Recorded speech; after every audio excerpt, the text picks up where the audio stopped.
स्वागत है आपका TV9 भारतवर्ष के स्पेशल बुलेटिन में। आपके साथ मैं हूं सुमेरा खान। मेरे साथ मौजूद है मेरी सहयोगी प्रतिमा, प्रीति और समीर। शुरुआत करते हैं इस वक्त की बड़ी खबर के साथ। इस वक्त की बड़ी खबर हरियाणा से जुड़ी हुई, क्योंकि थोड़ी देर में हरियाणा में नई सरकार का शपथ ग्रहण होगा।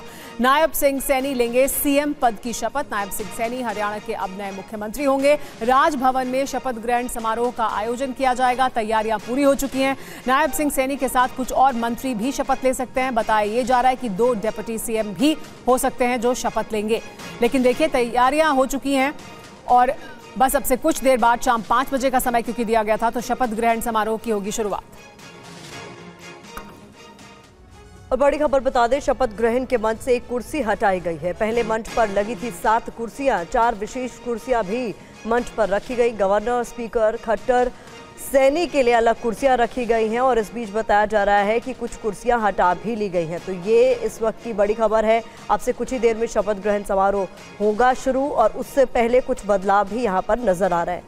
तो 4 विशेष कुर्सियां मंच पर खासतौर पर रखी गई हैं। गवर्नर, स्पीकर और ML खट्टर, इसके अलावा नायब सैनी जो कि अगले मुख्यमंत्री होंगे, उनके लिए कुर्सियां विशेष तौर पर रखी गई। और अभी की बड़ी खबर यह है कि अब तक अनिल विज राजभवन नहीं पहुंचे हैं। नाराज अनिल विज अपने घर अंबाला में ही मौजूद हैं। करनाल से बीजेपी सांसद संजय भाटिया मनाने की कोशिशों में लगे हुए हैं, लेकिन अनिल विज अभी तक राजभवन नहीं पहुंचे हैं। ये बड़ी खबर आ रही है और वो नाराज बताए जा रहे हैं। इधर संजय भाटिया मनाने में उन्हें लगे हुए हैं, लेकिन फिलहाल उनकी नाराजगी दूर होती हुई नजर नहीं आ रही है। हरियाणा में शपथ से पहले अनिल विज की नाराजगी को लेकर जानकारियां आ रही हैं कि वो नाराज हैं और इसीलिए अभी तक राजभवन नहीं पहुंचे हैं। मोहित मल्होत्रा सीधे रुक कर लेते हैं जहां से शपथ ग्रहण का कार्यक्रम होना है। मोहित, फिलहाल बताइए कौन पहुंचा है, कौन नहीं पहुंचा है। कार्यक्रम 5 बजे का है, 5 बज चुके हैं। क्या रौनकें दिख रही हैं वहां पर? देखिए, अभी 2 बड़े अपडेट हैं मेरे पास आपको बताने के लिए। एक तो हरियाणा के पूर्व गृह और स्वास्थ्य मंत्री अनिल विज, जिनके डिप्टी CM बनाए जाने की चर्चा थी, वो अब तक नहीं पहुंचे हैं। और इसके बाद कुर्सियों की संख्या जो पहले 7 मंत्री माने जा रहे थे कि उनको शपथ दिलाई जाएगी, उसको घटा दिया गया। आपको मैं दिखा देता हूँ। इस वक्त मंच पर जो कुर्सियाँ हैं उनकी संख्या घटा दी गई है और 2 कुर्सियां आपको दिखाई देंगी। जो विशेष कुर्सियां थी उनकी संख्या भी 3 कर दी गई है।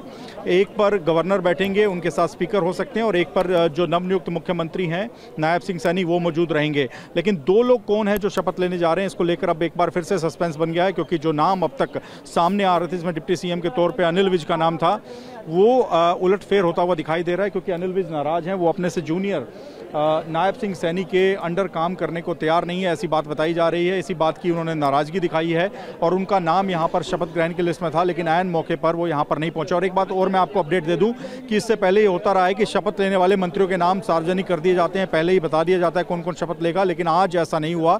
तो शायद यही वजह मानी जा रही है कि अनिल विज की जो नाराजगी है उसकी वजह से सब कुछ हो रहा है। और एक और दूसरा बड़ा अपडेट ये है कि देवेंद्र बबली, जो कि जननायक जनता पार्टी यानी JJP के कोटे से पूर्व की सरकार में पंचायती राज मंत्री थे, वो यहां पर पहुंच गए हैं। यानी दुष्यंत चौटाला की पार्टी में सीधे तौर पे टूट हुई है। उनके एक बड़े चेहरे हैं देवेंद्र बबली।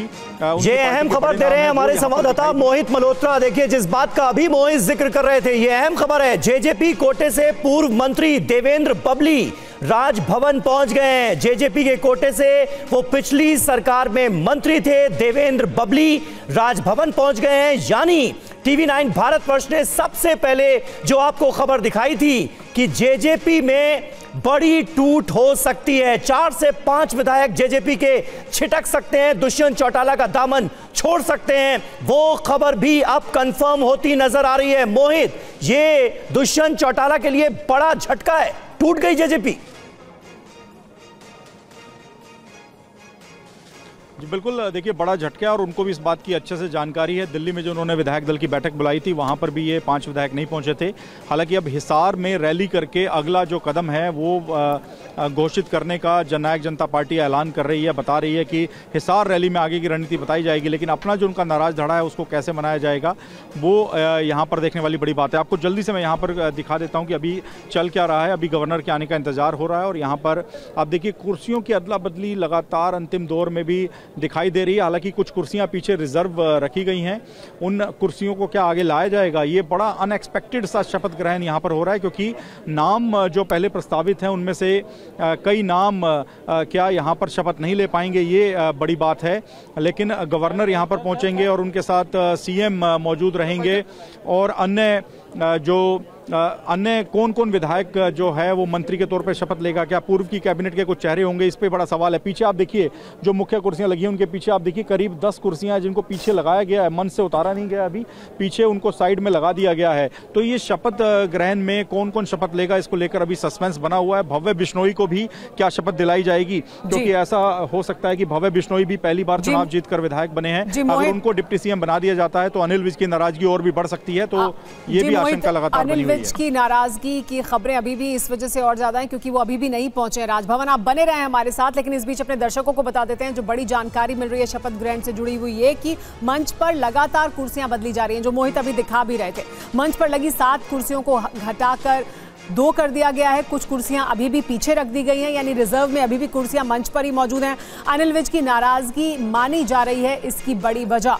तो मोहित, ये जो कुर्सियों की अभी भी अदला बदली चल रही है, पीछे कुर्सियां रखी गई, इसके बारे में बात करेंगे मोहित से, लेकिन पहले देखिए कि दरअसल क्या हो रहा है।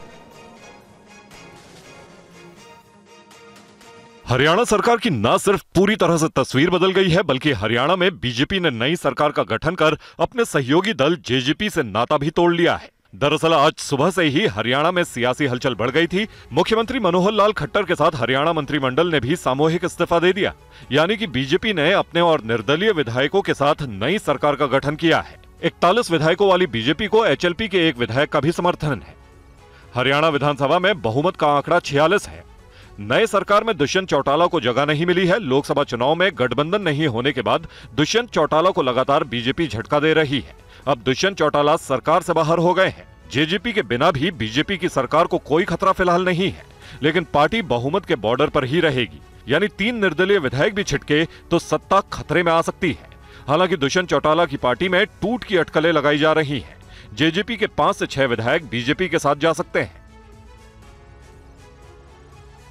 नायब सैनी की बात करें तो वो ओबीसी समुदाय से आते हैं। बीजेपी ने पिछले साल ही उन्हें हरियाणा का अध्यक्ष भी बनाया था। वो मनोहर लाल खट्टर के विश्वास पात्र हैं और अब हरियाणा के सीएम। हरियाणा में बीजेपी जेजेपी की राह अलग होते ही मौजूदा सरकार की सूरत बदलने की कवायद शुरू हुई और मनोहर लाल के बाद सूबे में सैनी सरकार बन गई। विधायक दल की बैठक में कुरुक्षेत्र से सांसद नायब सैनी के नाम पर मोहर लगी। कुछ नेता नाराज भी हुए, लेकिन सेहरा सैनी के सिर बंध गया। डिप्टी सीएम का ताज अनिल विज और भव्य बिश्नोई को मिल गया। नायब सैनी 2014 में नारायणगढ़ विधानसभा से विधायक बने। 2016 में हरियाणा सरकार में राज्य मंत्री हुए। 2019 में कुरुक्षेत्र से सांसद चुने गए और हरियाणा राज्य के प्रदेश अध्यक्ष के तौर पर जिम्मेदारी संभाली। सैनी अपने सियासी कैरियर में किसानों के मुद्दों को लेकर मुखर रहे। अंबाला से बीजेपी के युवा संगठन से जुड़े रहे और 2009 में उन्हें हरियाणा बीजेपी किसान मोर्चा का प्रदेश महामंत्री भी बनाया गया। सैनी को मनोहर लाल खट्टर का सबसे करीबी माना जाता है। दोनों एक दूसरे को संघ के दिनों से जानते हैं। नायब सिंह सैनी अंबाला के मिर्जापुर माजरा के रहने वाले हैं। हरियाणा के सीएम पद की दौड़ में अनिल विज और संजय भाटिया के नाम की भी चर्चा हो रही थी, लेकिन समय ने नायब सैनी का साथ दे दिया। वहीं हरियाणा में बीजेपी ने पहली बार 2 डिप्टी सीएम बनाने का फैसला किया है। अनिल विज और भव्य बिश्नोई हरियाणा के डिप्टी सीएम की कमान संभालेंगे। हरियाणा में बीजेपी ने इस बार 2 डिप्टी सीएम बनाने का भी ऐलान किया है। खट्टर सरकार में गृह मंत्री रहे अनिल विज अब हरियाणा के नए डिप्टी सीएम बनाए गए हैं। अनिल विज 6 बार से विधायक रह चुके हैं और हरियाणा बीजेपी के वरिष्ठ नेता में गिने जाते हैं। अनिल विज के राजनीतिक करियर की बात करें तो वो साल 1990 में पहली बार उपचुनाव जीतकर विधायक बने थे। इसके बाद साल 1996 में और साल 2000 में बतौर निर्दलीय प्रत्याशी चुनाव जीता था। इसके बाद साल 2005 में चुनाव में हार का सामना करना पड़ा था, लेकिन साल 2009 में अंबाला कैंट से बीजेपी के टिकट पर चुनाव जीते। साल 2014 और 2019 में विधानसभा चुनाव जीतकर खट्टर सरकार में गृह मंत्री रहे। वहीं भव्य बिश्नोई हरियाणा के दूसरे डिप्टी सीएम बनाए गए हैं।